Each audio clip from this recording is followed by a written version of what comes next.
This is Dan Dix here reporting for Press for Truth with some breaking news today on the condition of the President of the United States who recently tested positive for COVID-19 84. And since his positive results 4 days ago, he's now openly saying, do not be afraid of COVID. Do not let this dominate your life. Now, of course, this comes as no surprise to me. In fact, I predicted he would do just that 4 days ago. On October 1st, I tweeted this out. He probably had it all along and will be fine, proving that it's not that bad. Rand Paul defeated it without any treatment, and Donald Trump knows about hydroxychloroquine. And here we are now 4 days later, a little sooner than I thought, but nonetheless, Donald Trump chimed in with this today. I will be leaving the great Walter Reed Medical Center today at 6:30 p.m. Feeling really good. Don't be afraid of COVID. Don't let it dominate your life. We have developed under the Trump administration some really great drugs and knowledge. I feel better than I did 20 years ago. So there you have it, folks. And really, this shouldn't be much of a surprise to people if you've been paying attention to the numbers at all. I mean, a man in his category essentially has over a 98% chance of recovering.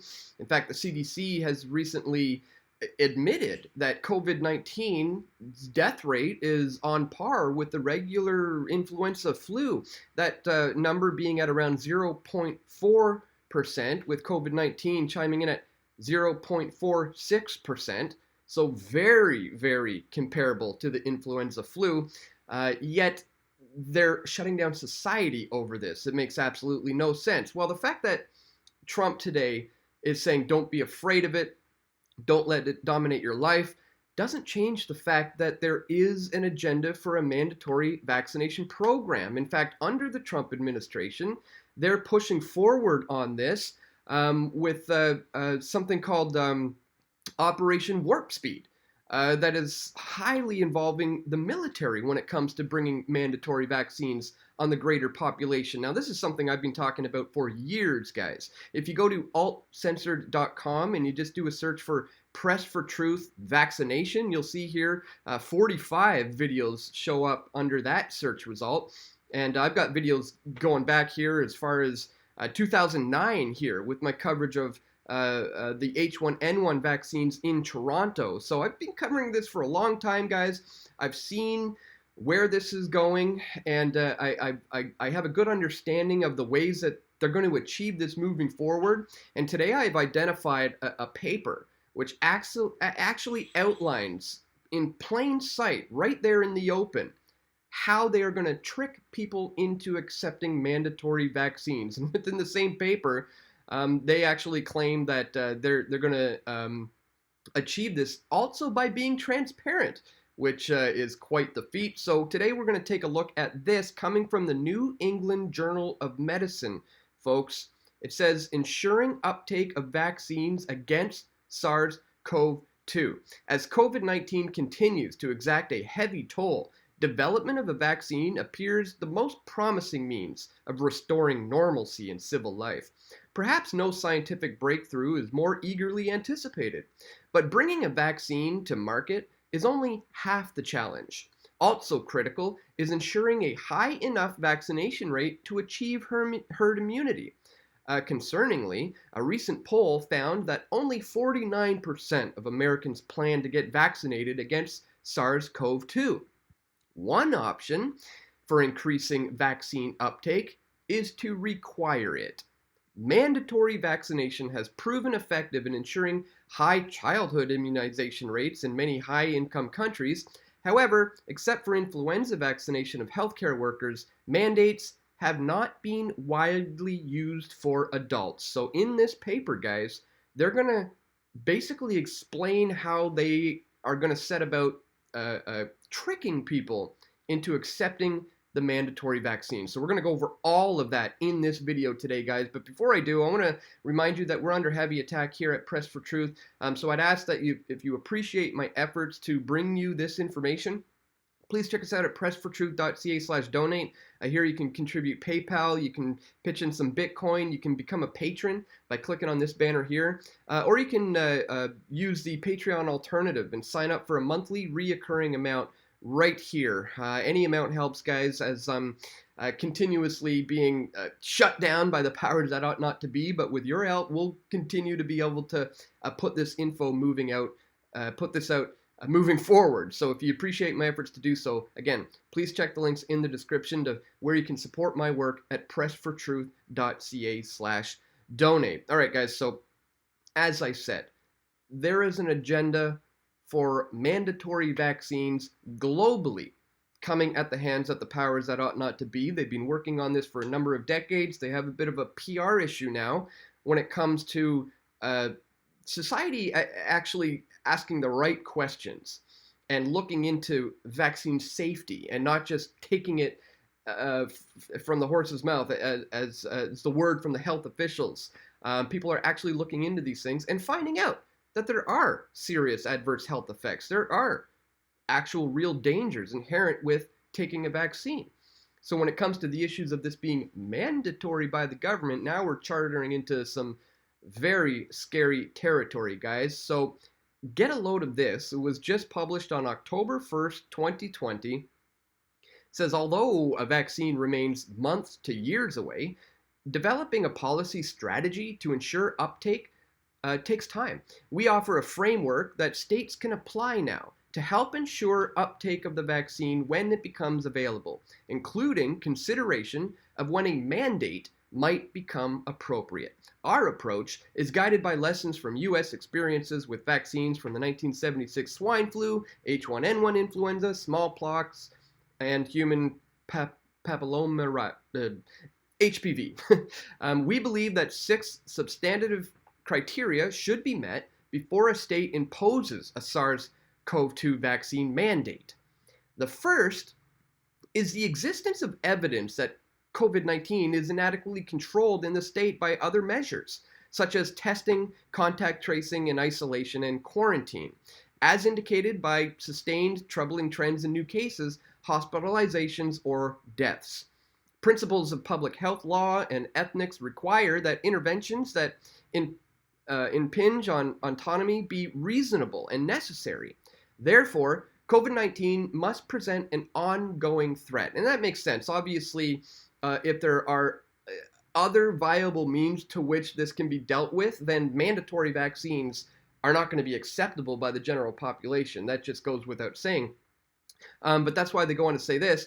By the time a vaccine is available, more will be known about natural immunity in the population, the consequences of relaxing community mitigation measures, and the feasibility of scaling up test and trace strategies. There should be a reasonable indication as to whether further measures are needed. Fair enough.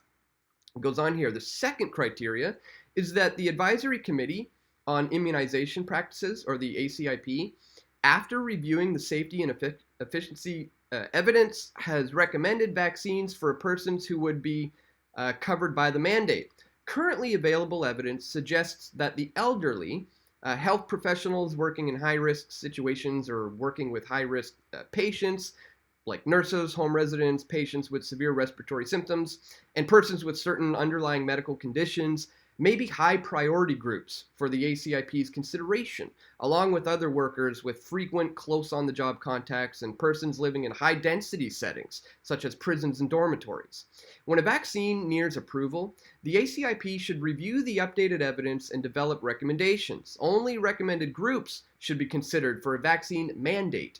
Though health officials can encourage voluntary uptake for others, using means such as public education campaigns and free vaccinations. By the way, by public health education campaigns, they mean propaganda to essentially sell it to the populace. The fact that a vaccine has received Food and Drug Administration approval, whether under an emergency use authorization or ordinary review process, is an insufficient basis on which to conclude that it should be required.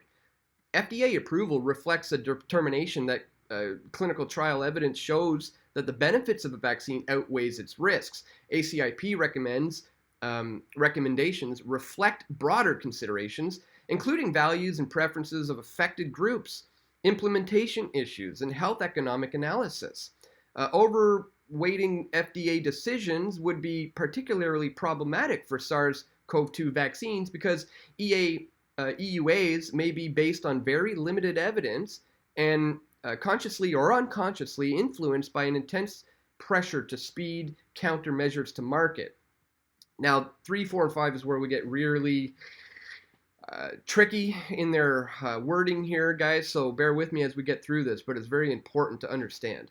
The third criterion is that there is an adequate supply of vaccine to cover the groups for which mandate is being considered. Initially, global demands for SARS-CoV-2 vaccines will outstrip supply, making the salient question not who must get them, but who will be granted access to them.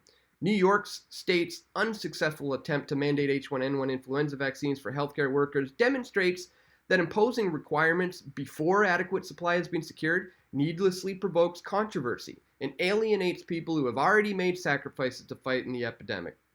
The fourth criterion is that there has been transparent communication of the best available evidence about a vaccine's safety and efficiency. Just remember that word, transparency. Particularly given the possibility that the evidence underlying FDA approval of SARS-CoV-2 vaccines may be more modest than usual, policymakers and the public will need to understand the limits of what is known. Public trust has already been compromised by federal officials' endorsement of hydroxychloroquine as a COVID-19 treatment without evidentiary support. The same must not occur for vaccines. And that is flat out either just a false statement, incorrect, or a lie, because there has been support, evidentiary support towards the positive uses of hydroxychloroquine when it comes to COVID-19 treatment. The fifth criterion is that the government has put in place certain support mechanisms for persons required to receive the vaccine. Lessons from past vaccination campaigns suggest that a generous compensation program for people who have serious vaccine side effects should be a centerpiece of these efforts. A federal compensation fund like the Smallpox Vaccine Injury Compensation Program is one attractive model, although identifying compensable injuries may be challenging without a novel vaccine. States will also have to create distribution systems to provide SARS-CoV-2 vaccines to high priority groups with near zero financial and logistic barriers. For example, bringing free vaccines to point of care, pharmacies, and work sites. It is equally critical to have a safety assessment plan in place before vaccines are widely distributed to enable health officials to evaluate safety evidence in real time. States should work with health systems to ensure that reporting systems for vaccine-related adverse events are consistently used and specify a process for reconsidering mandate decisions as evidence evolves. Here's where it gets crazy, guys. The last criterion is that vaccine mandates are imposed only after a time-limited trial of voluntary vaccine provisions have proved unsuccessful. Principles of public health ethics support trying less burdensome policies before moving to more burdensome ones whenever possible.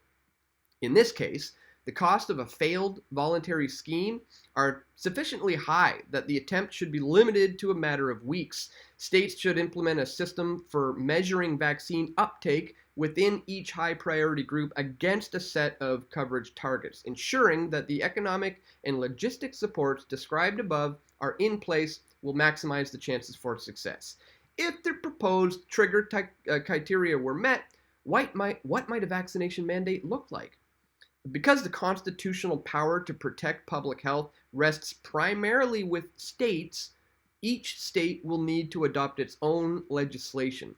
Proposed legislation should be supported by attestations from the state health officer, the ACIP, or another expert committee that all trigger criteria have been met. Targeted SARS-CoV-2 vaccination mandate policies may also be appropriate in certain federal contexts, including high-risk groups in active duty military environments, veterans affairs facilities, federal prisons, and immigration detention centers.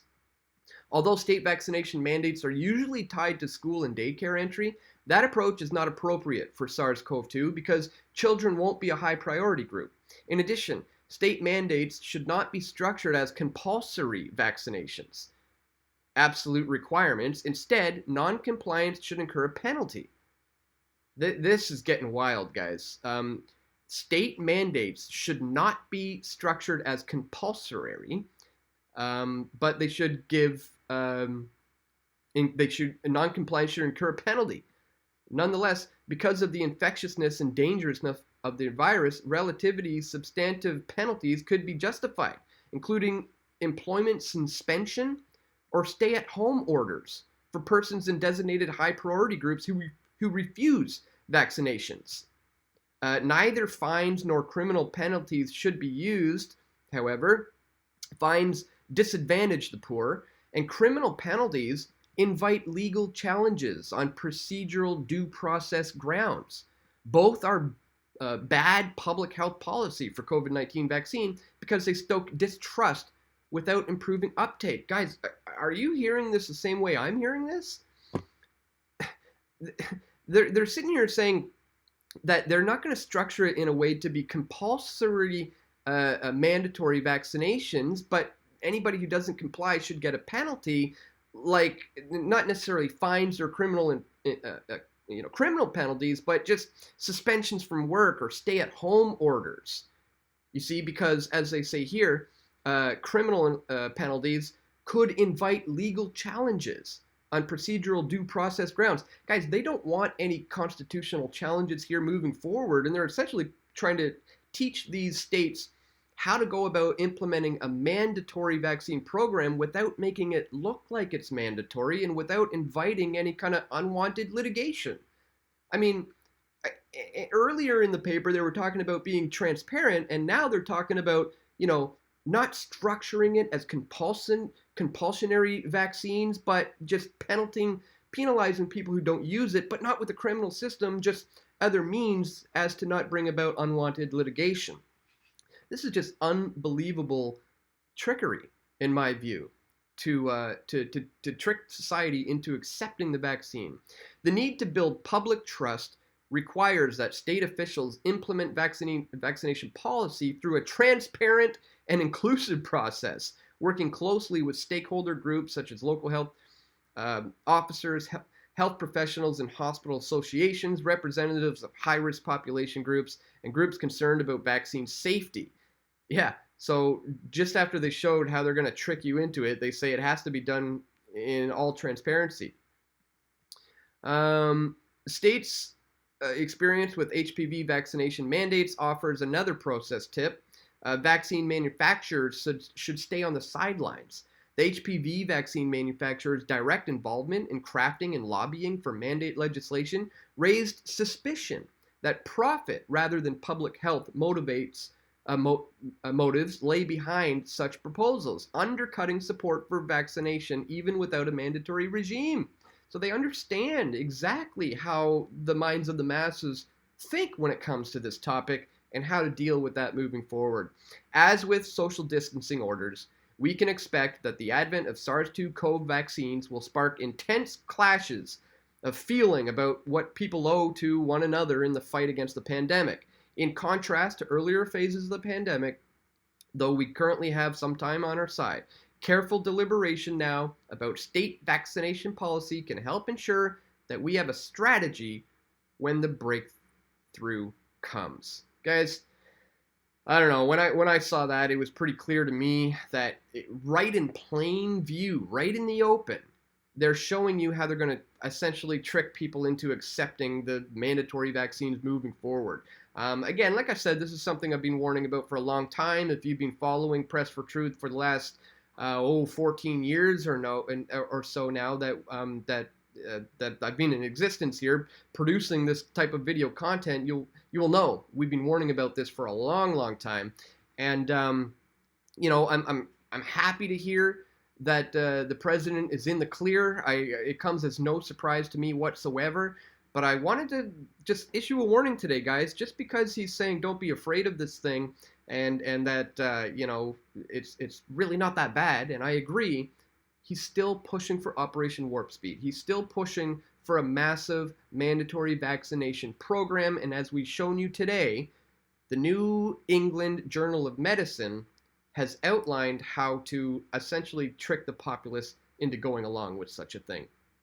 Unbelievable, guys. Something I wanted to bring to your attention today. If that's something you appreciate, please Click the thumbs up button on this video. Share this one with your friends and family. If you appreciate my efforts to bring you this information, please don't forget to check us out at pressfortruth.ca/donate. Any amount helps, guys, as I'm trying to fight the powers that ought not to be here in a pretty big uphill battle moving forward as we finish out the rest of this insane year in 2020. So that's all for today, guys. Just wanted to bring that to your attention. Once again, thank you so much for tuning in. And stay tuned. We're going to have more video reports coming soon. This is Dan Dix reporting for Press for Truth. We all want truth.